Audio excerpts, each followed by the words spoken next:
आपको बता दें कि राहुल गांधी के फर्जी वोटर लिस्ट के मुद्दे पर कैबिनेट मंत्री कृष्ण बेदी ने जनता टीवी के साथ खास बातचीत की है। इस दौरान उन्होंने राहुल गांधी पर तंज कसते हुए कहा कि राहुल हाइड्रोजन बम की बात कर रहे थे, लेकिन उनके दावे सुतली बम जैसे निकले। नेता राहुल गांधी ने हरियाणा को लेकर एक बड़ा आरोप लगाया है। 2024 के विधानसभा चुनाव में आज जो है वो गड़बड़ी के आरोप लगाए हैं। वोटर लिस्ट में कई मतदाताओं के फर्जी होने का दावा किया है, लेकिन ये दावा और ये आरोप राहुल गांधी ने तब लगाए हैं जब बिहार में आज मतदान हो रहा है। उससे पहले राहुल गांधी ने एक प्रेस कॉन्फ्रेंस की और तमाम आरोप लगाए हैं। मेरे साथ हरियाणा के कैबिनेट मंत्री कृष्ण बेदी हैं, जो कई दिनों तक बिहार में चुनाव प्रचार के लिए जो है वो गए हुए थे और अब जो है वो चुनाव प्रचार बंद होने के बाद लौटे हैं। बेदी साहब, आप बिहार चुनाव प्रचार में थे, पार्टी ने आपकी जिम्मेदारी लगाई थी, लेकिन इससे पहले राहुल गांधी ने एक बड़ा बम फोड़ने का दावा उनकी पार्टी के नेता कर रहे हैं और हरियाणा में फर्जी वोटिंग के आधार पर सरकार 2024 में भाजपा ने बनाई है, ये उन्होंने आरोप लगाए। देखिए, जिसको हाइड्रोजन बम बना के वो लेके आए थे, वो सुतले बम भी नहीं निकला। वो क्या मुर्गा छाप होता है, वो वहां जाकर रुक गया। कोई गंभीरता थी नहीं उस आरोप में।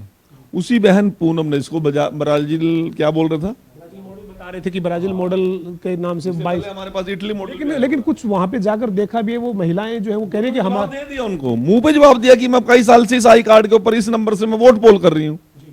परंतु वो किस प्रकार से है गंभीर आरोप था, वो परिपक्वता कहीं पर भी राहुल गांधी में 56-57 साल का आदमी हो गया, वो कहीं परिपक्वता नजर आ नहीं रही है।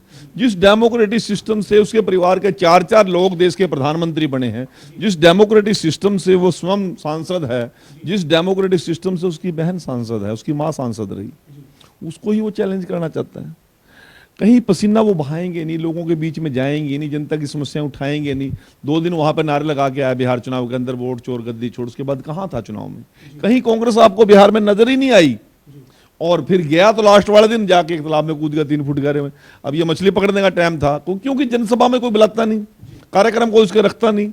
इस प्रकार के फर्जीपने दिखा के वहां पर वो किस प्रकार की सुर्खियां बटोरना चाहता है। किसी ने उसके दिमाग के अंदर ये बात डाल दी, इस प्रकार की आप करोगे तो आप लोकप्रिय हो जाओगे। ये लोकप्रिय होने का सवाल नहीं है, मतदाता के विश्वास जीतने का सवाल है। आज उससे पूछिए आप, मोदी जी देश के प्रधानमंत्री होते हुए कितनी गंभीरता के साथ बिहार का चुनाव लड़ रही है। अमित शाह जी, हमारे आदित्य योगीनाथ जी, इसी प्रकार से नीतीश कुमार जी, हमारे पासवान जी, चिराग पासवान जी, पूरा हमारे 15 से ज़्यादा मुख्यमंत्री और हमारे सहयोगी मुख्यमंत्री वहाँ पर कैंपेनिंग कर रहे हैं। सभी सांसद और केंद्रीय मंत्री, हमारे विभिन्न प्रदेशों के डिप्टी सीएम और कैबिनेट मंत्री सभी वहाँ 15-15, 20-20 दिन रह के वहाँ पर वोट की अपील करके आए। एक एक गांव में गए हैं, एक एक गली में गए हैं, मोहल्ले में गए हैं, जाति ग्रुप्स में हमने जाके वहाँ पर लोगों से बात की, इतनी मेहनत की है। यदि वोट चोरी से सरकार बनती तो फिर हमें आराम से बैठ के वहाँ जाने की क्या जरूरत थी। लेकिन वो तो सीधा सीधा ये कह रहे थे कि 5 विधानसभा में केवल 22,000 वोट का फर्क था। अगर बीजेपी ने वोटर लिस्ट में गड़बड़ी नहीं करती, उससे ये पूछिए, सर लाडला विजेंद्र सिंह चुनाव लड़ रहा था, भूपेंद्र हुड्डा ने उसके खिलाफ 3 कांग्रेस के उम्मीदवार इंडिपेंडेंट उतार रखे थे, उसका कोई एक्शन लिया? शमशेर गोगी किस प्रकार की वाहियात बात चलते चुनाव में कर रहा था कि पहले अपना घर भरूंगा, फिर अपने रिश्तेदारों का घर भरूंगा, फिर कहीं जनता की सुनूंगा। उसके ऊपर कांग्रेस पार्टी ने यदि गंभीर होती कोई एक्शन लिया? नीरज शर्मा ने 50 वोट लाओ और नौकरी ले जाओ, इस प्रकार के चलते चुनाव में बयानबाजियां की, उसके ऊपर इसने कोई कार्रवाई की? जिस व्यक्ति ने इसकी पार्टी का सत्यानाश किया उसी भूपेंद्र हुड्डा को नेता प्रतिपक्ष बनाते हैं, जिसने शैलजा को चुनाव में आने नहीं दिया, जिसके कारण कुलदीप बिश्नोई ने कांग्रेस पार्टी छोड़ दी, जिसके कारण कुमारी किरण चौधरी ने कांग्रेस छोड़ दी, भूपेंद्र हुड्डा के कारण राव इंद्रजीत सिंह ने कांग्रेस छोड़ दी, नवीन जिंदल ने कांग्रेस छोड़ दी। क्या उसके ऊपर कोई एक्शन लेने का इसके अंदर हिम्मत नहीं है? और आरोप लगाएगा कि देश की वोट चोरी होगी। चुनाव लड़ते नहीं, लोगों के बीच में जाते नहीं, शरीर को पसीना आने देंगे नहीं, कोई संगठन नाम की चीज के पास है नहीं। रणदीप सुरजेवाला को एक विधानसभा में इन्होंने फ्रीज करके रख दिया, तो फिर चुनाव जीतने की उम्मीद करेंगे लोग। ये अंतिम सवाल है सर, आप बिहार चुनाव प्रचार में लगातार पहले चरण के लिए आप लगातार जो है वो प्रचार में गए थे और उससे पहले एक राहुल गांधी ने जिस तरीके के आरोप लगाए हैं, वोटिंग से पहले एक बड़ा मामला उन्होंने मीडिया के सामने रखा। आपको क्या लगता है बिहार के चुनाव में इसका कोई असर होगा, या आपने जो प्रचार में आपने वहां पर जिम्मेदारी के तौर पे आप गए थे, आपका आंकलन क्या है बिहार के नतीजों को लेकर? बिहार में तो कांग्रेस का लगभग 40-45 साल पहले बिस्तरा बांध के उन लोगों ने गंडक नदी में तरा दिया था। कुछ नहीं है बिहार के अंदर, ना कोई राहुल को जानता, ना कोई सोनिया को जानता, वहां तो इन लोगों को नाम भी लेना नहीं जानता। कहाँ वोट है वहां पर? 40 साल पहले कांग्रेस का वहां से सुपड़ा साफ हो गया, तो उसके बाद कांग्रेस कहीं है ही नहीं है। ये तो लालू यादव के समर्थन करके, कभी किसी का समर्थन करके इस प्रकार का अपनी जिंदगी चला रहे हैं वहां पे। कहीं कोई वोट नाम की चीज कांग्रेस के नाम पे और राहुल गांधी के नाम पर बिहार में मुझे नजर नहीं आ रही, और ना ये लोग वहां पर गंभीरता से चुनाव लड़ रहे हैं।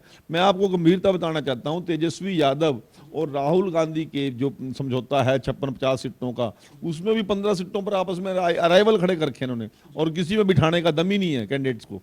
तो इसलिए कुछ है नहीं है वहां, तो जो भी कुछ है सिर्फ नीतीश कुमार जी और एनडीए की सरकार का लोगों का विश्वास बना हुआ है। 22-23 घंटे वहां पर किसान को बिजली मिल रही है, सड़कों की स्थिति अच्छी है, लैंड ऑर्डर बहुत बढ़िया है, और वहां पर लोगों का पलायन भी रुका है। नीतीश कुमार के ऊपर लोगों का विश्वास है, और वो डबल इंजन की सरकार मोदी जी के साथ चलना चाहते हैं। हमारे साथ हरियाणा के कैबिनेट मंत्री कृष्ण बेदी थे, जो करीब 2 सप्ताह से बिहार में चुनाव प्रचार के लिए गए हुए थे और अभी लौटे हैं।